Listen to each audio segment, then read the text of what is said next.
The Adventures of Prince Achmed, the earliest surviving animated feature film. Not Snow White. Correct. Yeah, this predates Snow White by like what, 20 years? Something like that. Like 11. Yeah. 11 years. But this is another Lotte Reiniger movie. We covered another one of her film, a short. Or a couple shorts, like right? Fairy tale of hers. Yeah. We did Cinderella. Right. But this movie is her taking her silhouette cutout animation style to a feature length, much kind of more grand scale. Mm-hmm. And this movie is beautiful. Oh yeah. Real quick on the animated feature thing, there was an earlier one before this, before 26, or maybe like around the same time, by an Argentinian animator, that is lost. So that is like the earliest one known, whereas this is the earliest one that exists still. Also, this movie has not just the sort of like cutout animation that we're used to seeing from the earlier shorts, but it has some sort of like opus-esque, like painted stuff going on too, which is pretty cool. Yeah, it's like I wonder if what was going on there is like paint or sand or something like on a glass plate and was being stop motion animated. Yeah, it was like paint that was then being wiped off between every frame and like repainted and things. It's crazy. Also, this movie is sort of smack dab in the middle of, there was like a 1920s obsession with like 1001 Nights Middle Eastern mythology stuff. Right. I don't know if that's necessarily because of Thief of Baghdad, or I think it's Thief of Baghdad was like kind of part of that weird cultural thing in Europe and the United States of like Aladdin stories. Yeah, I need to learn more about 1001 Nights because I'm not sure. I mean, I just know that like Aladdin is in there, like right? Open Sesame and all of that, but like. Yeah. I know there's like a lot of other stories and they kind of intertwine with each other, as this one does with Aladdin. Right, because Aladdin is like a supporting character in this movie. Yeah. Even though there's also a lot of stuff that at least I associate with Aladdin in terms of, you know, magic lamps and genies and flying carpets and... Yeah, like as with the Thief of Baghdad, this character seems like a bit of an Aladdin pastiche, but then it also includes Aladdin in it. Yeah. Well, I guess the difference is Prince Achmed is a prince from the get-go. Yeah. He's sort of already a fancy lad. A fancy lad. But yeah, there's definitely a vizier and princess situation going on. Yeah. In this movie, in the palace, there's a magician from Africa who, I mean, I guess they're all kind of in Africa, but maybe lower down in Africa. Oh, well, I don't know. South Asia, Middle East. Yeah. I guess like some of the Middle East is in Africa and some is on the other side of that little Peninsula. sea.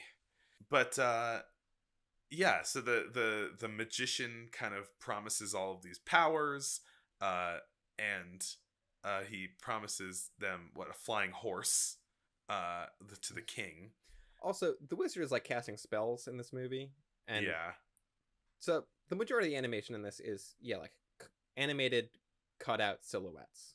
Yeah, I don't understand how like the wizard spells were done some of the time. Like, there's some animation in it where I'm like, I genuinely don't know how this was done, like optically.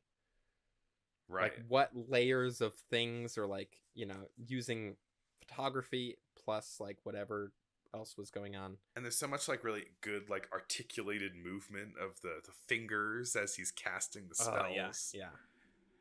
A lot of like use of multiple planes to create depth with the silhouettes. Yeah.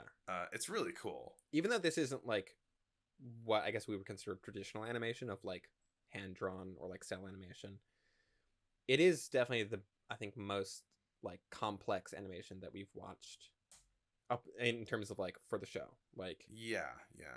And this was the case when we compared the Disney Cinderella to the Lotte Reiniger one, is that cell animation was so much more like simplistic and herky jerky, Yeah. Yeah. compared to the, even though it was made out of like articulated at certain joints, paper cutouts, Mhm. they were able, like, she was able to bring out a lot more like life and character from the movement. Mhm. And I think that's still the case here too. I feel like this animation style is much less focused on trying to emulate live action.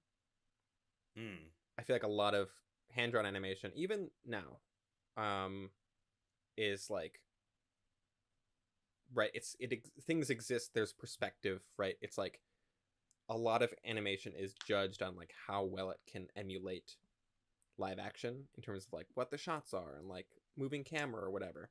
Which Whereas is this a is bad like, rubric. forget all that. We're just gonna make something cool, and it kind of reminded me in that sense, like I feel like there has been a recent trend in animation away from emulating live action, which I really like. Thanks to Spider-Man. Thanks to Spider-Man, like Spider-Man did that. I don't know if you've seen the new one, but Yes. it is even more experimental in its animation than the first one, and it rules. It's great. Emperor's New Groove also has some kind of experimental animation, which I think was done because they didn't have a very big budget. But I was reminded watching Prince Achmed of Emperor's New Groove a bit, just in terms of like, because that movie uses flat planes a lot in terms of like not trying to set stuff. Like this movie has like a scene will play out, and it's not, if something's further away from camera, it won't necessarily be smaller. Like, am I explaining this in a compelling way? I don't know, but okay, yeah, like it's almost like an effect of like a deep focus, right? but for the scenes that are being made in these cutouts.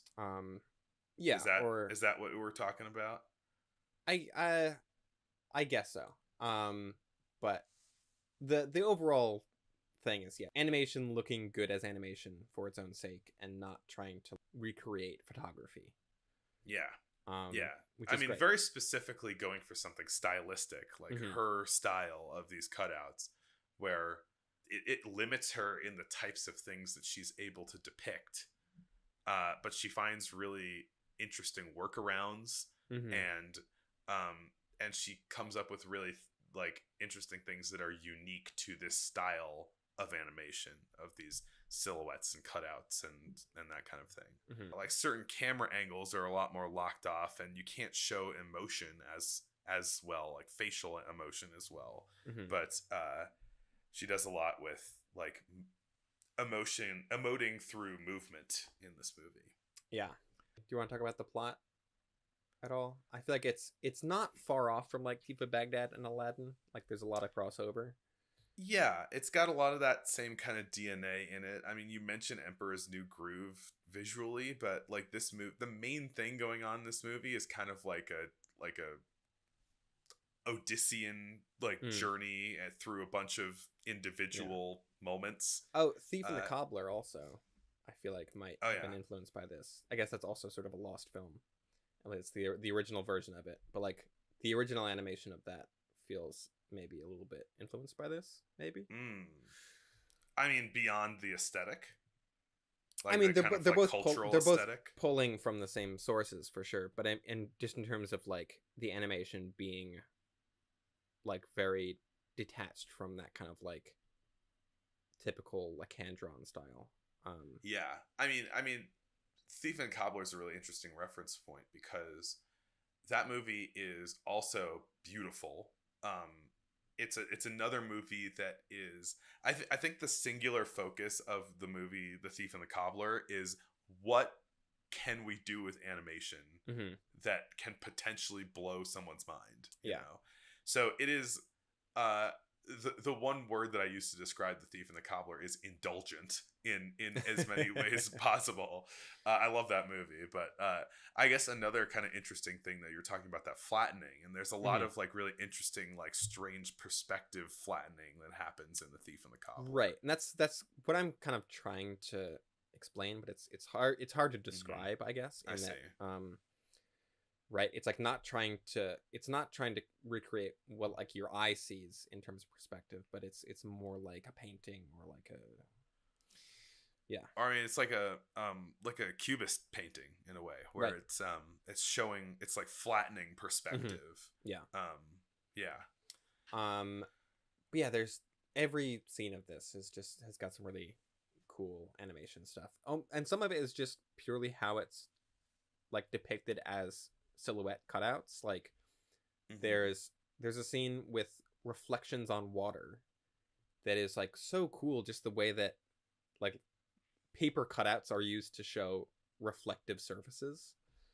Mhm. That really kind of didn't blow my mind, but I was like, that's very cool. This movie feels pretty, in terms of the plot of it, I guess it's pretty like episodic. It's like a scene of Yeah. this cool thing and the scene of this cool thing. Yeah, and it's all like this. He gets put on a flying horse that sends him to a faraway land called Wak Wak. Right. Which in Thief of Baghdad there was the islands of Wak. Yeah. So I think that's, kind of the same, maybe pulling from the same thing there. And yeah, it's basically a journey back home to stop the machinations of the magician. Yeah. There's a funny scene when he goes to Wak Wak, and there's this like orgy room, and there's a bunch of women in there that go, "Stay with us, attractive stranger." But that leads to an orgy room fight because they all start fighting over him. Classic problem, I'm always running into that. I mean, and it's like something similar happens in the Odyssey, and something similar happens in Thief of Baghdad, where this guy, like the kind of sirens who try and draw them in along their journey. But he meets Peri Banu, who is she's like the queen of the demons, basically. She's a volcano witch. Rad. Yeah. She's got these like swan feathers that allow her to fly, and a scene that like doesn't really paint Ahmed in the greatest light, but like he sees her bathing, and then basically is like, this lady's pretty, I'm gonna steal her feathers so that she can't fly away, and then I'm gonna make her my wife. Yeah, I guess we'll just gloss over that. Fairy tales sometimes slightly problematic. Welcome to discourse of 10 years ago. Yeah. I don't know. And it's pretty, and then a bunch of stuff happens, and then he gets back home. Yeah. We already said, I mean, the characters are really expressive. Like, I'm very impressed by like how expressive they're able to be purely through like silhouettes. There's a lot of just like cool. There's a flying palace. There's a Hydra demon. There's an elephant tree beast. There is a great like magic fight at the end between the magician and the volcano witch. Oh, yeah. Oh my god. Of like shape shifting into different animals and using the like silhouettes to like the shape shifting silhouette animation stuff. That did blow my mind. That was incredible. Super cool. And yeah, it's like a rock paper scissors battle of like, I transform into an animal, I transform into an animal that beats that animal, and then I like transform into a different animal. That's something I want to see done in like contemporary animation or something. Like I want to see an animal shape-shifting animal fight like that now. Because this movie is German, there is a magic lamp that is referred to in the intertitles as Die Wunderlamp. Which is just a great phrase. Achmed meets Aladdin. We find out that like while Ahmed was journeying around, like the kind of beginning of the whole Aladdin story happened while he was gone, and then so Aladdin kind of recounts the entire Aladdin story in like a kind of 20-minute segment. Where we just go off and like learn about Aladdin. What is it? Ahmed's sister is like also a princess, and that's who Aladdin's trying to get with. Right. So he's like Princess Jasmine's brother, basically. But yeah, and then at the end they both end up with their respective princesses, and all is well. Yeah, good movie, cool movie, very cool movie. Watch it. It's very beautiful. Um, It's what? also like a lot of color too. Yeah, It's a lot of cool, like, like tinting and toning.